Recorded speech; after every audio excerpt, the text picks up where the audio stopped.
Hey guys, it's Grace. Welcome to my channel. I post beauty and lifestyle videos every single Friday, and today I'm going to be sharing with you some of my favorite money saving techniques that have helped me save roughly $8,000 by age 21. Okay, so before I get into any of the tips, I do just want to put out a disclaimer. I identify as a cisgendered, straight, white woman, and I understand that that comes with a lot of privilege, especially when it comes to money, finances, jobs, and things like that. I have never been discriminated against in a job for anything except my gender, and I understand that there are lots of people who do not get jobs because of their race or do not get jobs because of their gender identity or sexuality. There's a lot of ways that people get discriminated against that prevent them from actually obtaining financial stability or obtaining any kind of upward mobility in terms of finances or in jobs. I feel like that's a little bit jumbled, but I just want to acknowledge the fact that I do have a lot of privilege in this realm and that some of these things may not be accessible for everyone for whatever reason, but especially based on how people identify, which obviously is incredibly unfortunate, and I hope that we can eventually get to a place in this world where those things do not exist and where those things do not happen. But yeah, I just wanted to acknowledge that before I get into them because it is very real, and I don't want to just pretend like you just have to work hard to get more money, because it's really not the case all the time. But yeah, this isn't necessarily going to be attainable or accessible for everyone, and I acknowledge that, but I think these money saving tips can be applied to a lot of different people, and so I did still want to share them because I do think they really are useful and have helped me in my savings as well. Okay, so let's get on into the tips. Okay, so first of all, you cannot use these tips all at once unless you have multiple streams of income, and then you can kind of use one technique for one technique for another. But I have used these all at some different point in my life. Probably within the past like 4 or 5 years, I've used at least one of these at all times. So find the one that works for you, and definitely experiment with them. Try to combine them in different ways if you can. Use different ones for different income streams. Okay, so the very first tip and technique is simply a cash or savings jar. This is mine. I got this little mason jar with this cute little pattern, I think from like Walmart or something a couple years ago. But I swear by this technique, and it is probably one of the most simple and passive ways that you can save money, but it is so extremely effective, and I think you won't even understand how much and how effective it is until you actually try this. So when I was a kid, I would get money from birthdays, from relatives, or whenever I'd go to the grocery store with my mom. I remember whenever she would pay with cash, I would be like, hey, can I have like the change? And I would take the coins and things like that. So I started taking little bits of money, and over time I would put them into this jar. And when I was 13 years old, I remember my parents opened a bank account for me so that we could start just like saving. And I remember I deposited $750 by age 13 just from coins and random money I had collected over the years. For me, cash is one of those things that's like out of sight, out of mind. So if I have cash and it's just not in my vision, it's not in my wallet, it's almost as if it doesn't exist for me. So using a savings jar is a great way because I just take the cash and I immediately put it right in the jar, and I don't even think about it because I don't see it. So it's as if it just doesn't exist. A really practical example of this is if you buy something for a friend and they're going to pay you back and they pay you back in cash, just put it right in the jar. Don't put it in your wallet because it's out of sight, it's out of mind. That money is already spent. So it's as if that cash doesn't even exist, but it will down the line. Another way I use this is if I ever go anywhere and I pay in cash, whatever that change is, I usually take the coins and I just put them right into the jar. I also use this jar for cash tips. So I work for Instacart as a shopper, and if someone tips me in cash, I don't even keep that cash in my wallet. I immediately put it in the jar because for me, again, it's just out of sight, out of mind. It's as if I didn't even make that money, and then I have it in the jar and it's there later. Every few months or so, I will just go into this jar, I'll roll up the coins, I'll count the cash, and then I'll take it to the bank and I deposit this directly into my savings account. I don't even put it in my checking because it's not money I want to use. This is about saving, so I put it right into my savings account. Tip number 2, or technique number 2, would be to use an app that helps you save money. An app I really like is Tip Yourself, which is actually combining with another app I believe called Earnin. The reason why I like this app is because it has so many different options for saving money. So even just on this one, you can do a standard tip jar where you choose when you want to put money into it so it doesn't move anything automatically, or you can do an automated tip jar where it will just take money out on a bi-weekly basis or a weekly basis, whatever you choose.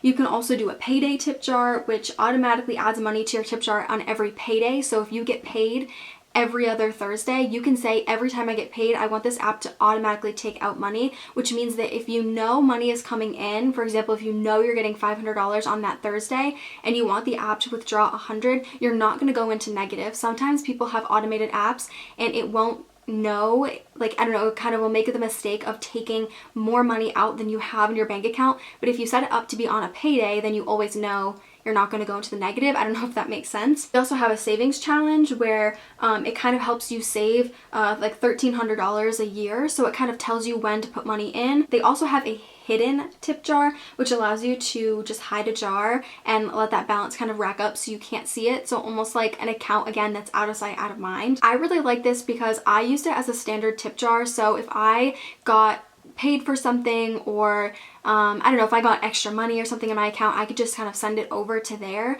And then again, it's money that's out of sight and out of mind, so I wasn't really thinking about it. I just moved that money back into my account. Since they are combining, you had to deposit and withdraw all your money. So I recently just moved it back, but it helped me save a lot of money, and I really think it's a good idea. If you don't mind money coming out of your account automatically, then I definitely recommend getting one of the apps. I think there's one called like Acorns, I think is what it's called. And it will just take the money out automatically or round up purchases. And I think that that's a really great idea as well, because then it's kind of like if you're buying something that's $5.50, you know it's just going to cost you $6 in the long run, if that makes sense. So definitely get one of those apps. It's a really passive way to save money. The next two techniques are kind of similar but different, so you would kind of have to pick one or the other. The first tip is to bring cash with you everywhere. I don't know about you, but it is so much harder for me to spend cash than it is to swipe a debit card. Swiping a card mindlessly is so easy, but if I have cash physically in front of me, it is so hard to just like watch it get lesser and lesser. I don't know why. It just literally kills me inside. My dad actually does this every week, and he's done it for years, and it helps him save a lot of money as well. Basically, he'll take out like $40 for the week, and that's his budget for the week. He'll take it out in cash because then that's all he has to spend, and then there you go, that's all you have. If you decide to do this though, I do recommend keeping like a credit card on you or something, just so that if you do encounter an emergency and you need more than what you have in cash, you do have a backup plan. What you can also do with this method is say you allot $40 a week as your budget, and then you only spend $20, then right at the end of the week, take that other $20 in cash and put it into your little savings jar, because it's money that you budgeted for, you knew where it was going, and you just didn't spend it. So then why not put it right into savings? The next tip that is kind of similar but different is to leave your debit card at home and only bring your credit card with you wherever you go. The logic behind this is that I don't like to put a lot of money on my credit card at all. I like to use it wisely for things that I know I already have money in my account that I can immediately pay off. I haven't had anything really big yet that I don't necessarily have enough money for.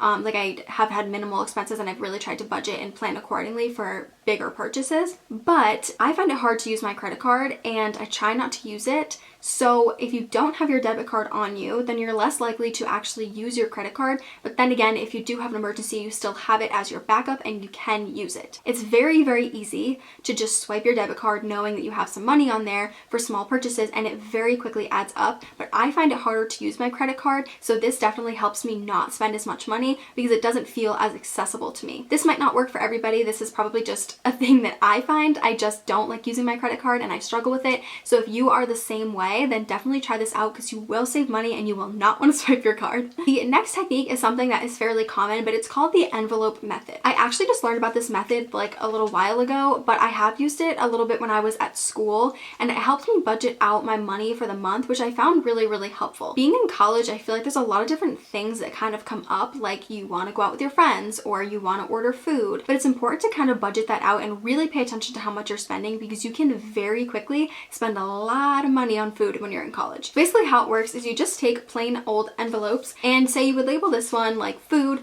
and you would figure out what your food budget is for the month, and then you would put cash in there. You can also just write on the front, say your budget for the month is $40 on food. You can also write $40, and then as you spend money, if you want to use a card and not cash, you can just use that card and put the receipt in here. So say you have a $40 budget for food for the month and you go to some pizza place and you spend $20.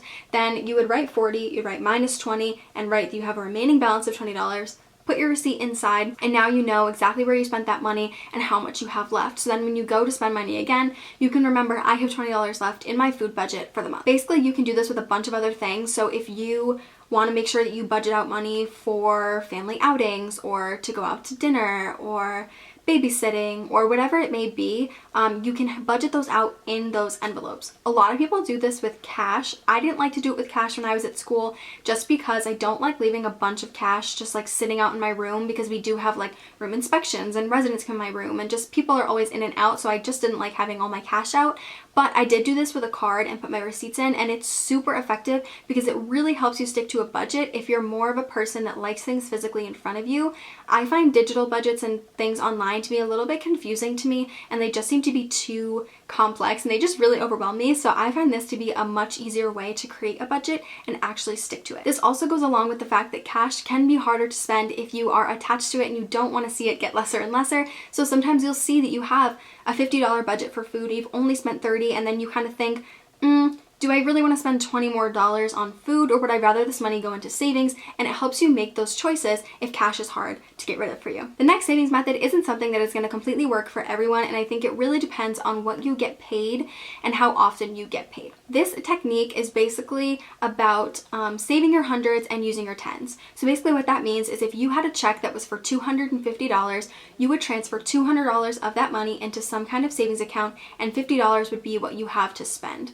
This obviously isn't going to work if you get a check for $711 every week, because you would only have $11 to spend and $700 would go into savings. But then you could kind of choose, maybe I'm going to transfer $111 into my checking and just use that money and transfer the $600 into my savings. So it's not necessarily going to work.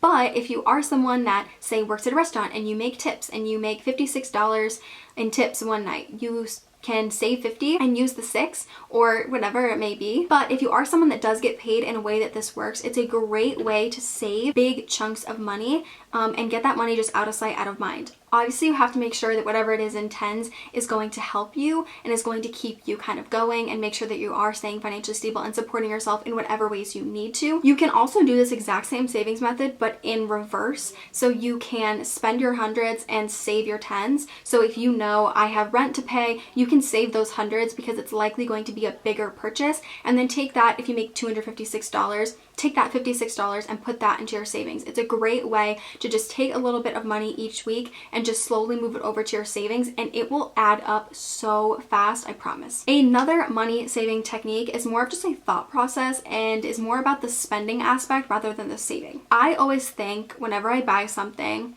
about how many hours of work this item would equate to. So for example, if I'm gonna buy, I don't know, a television, and I'm like, that would cost me 13 hours of work. Is it really worth 13 hours of work? Would I work 13 hours in order to receive this? And I think it kind of puts things into perspective a little bit, because sometimes I feel like it's easy to just purchase a lot of random stuff that really just adds up, and I wouldn't really choose that over cash in a workday. And I think it just helps you kind of think through your purchases before making them, and it's definitely helpful because if you can prevent overspending, then it's going to make saving a lot easier because you're going to have more money to save. Think it through first. Think, how long is this product going to last me? How long is this item going to last me?